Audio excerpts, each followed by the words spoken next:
Бурлундон Айортис. Добрый день, уважаемые жители республики. Сегодня расскажу об очень важном событии. Это подписание соглашения с Лузалес. Почему это важно? Во-первых, потому что Лузалес – это наш крупнейшее лесопромышленное предприятие. Это компания-партнер.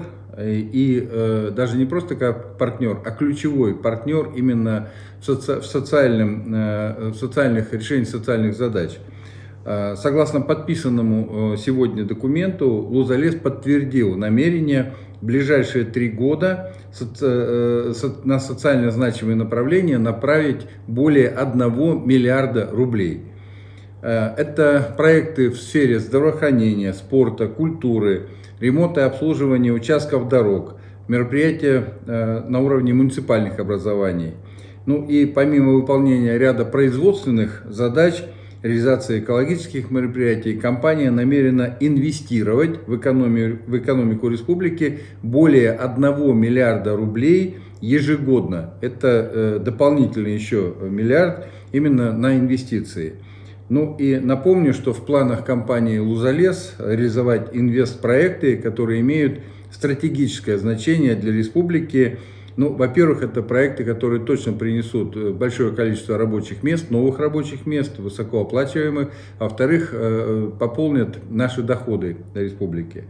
Итак, эти проекты – это модернизация и расширение лесоперерабатывающей инфраструктуры, это строительство завода по производству фанерных плит, строительство завода по производству плит МДФ на территории Сыктывдинского района.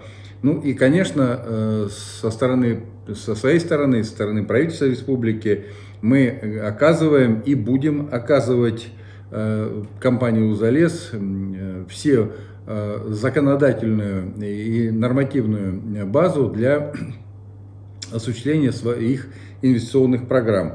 Наша совместная задача – это, конечно же, обеспечить стабильную работу компании, и, как я уже сказал, создание рабочих мест, высокий уровень заработной платы на этих рабочих местах и участие в социальном партнерстве, что на сегодняшний день компания и делает.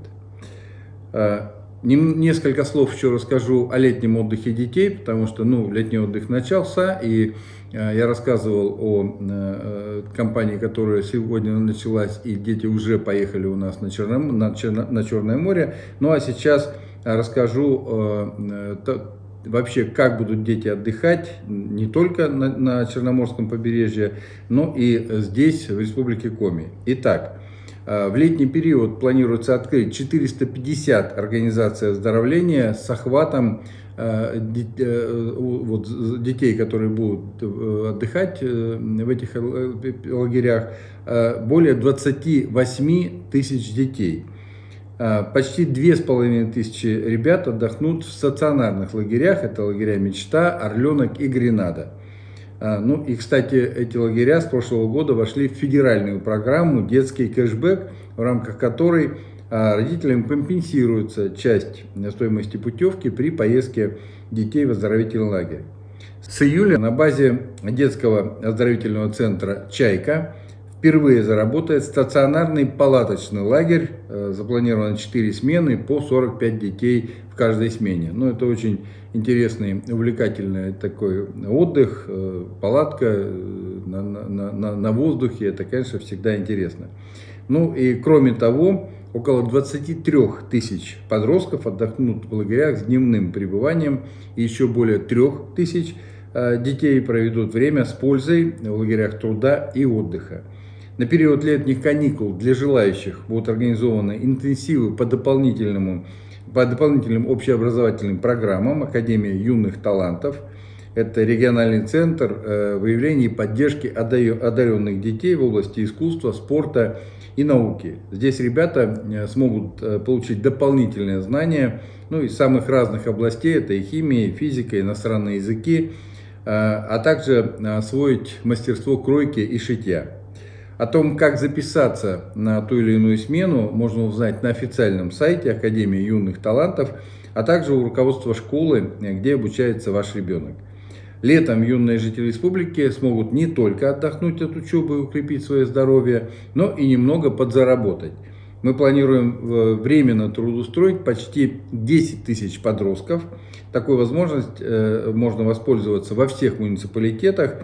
И в бюджете республики на эти цели предусмотрены средства 12 миллионов рублей. И размер заработной платы несовершеннолетних составит примерно 6 тысяч рублей. На этом сегодня вся информация. Буквально несколько слов об эпид-обстановке. За сутки мы немножко снизились на 2 случая. Сегодня зарегистрировано 26 случаев заболевания ковидом, вчера это было 28. Но поскольку идет снижение, то действительно мы ситуацию мониторим. По коечному фонду ничего не поменялось. Мы держим разрыв, о котором вы уже знаете. По занятым койкам 137, по развернутым 208. И на сегодняшний день это полностью вся информация, уважаемые жители республики. Всего вам самого доброго, до следующей встречи.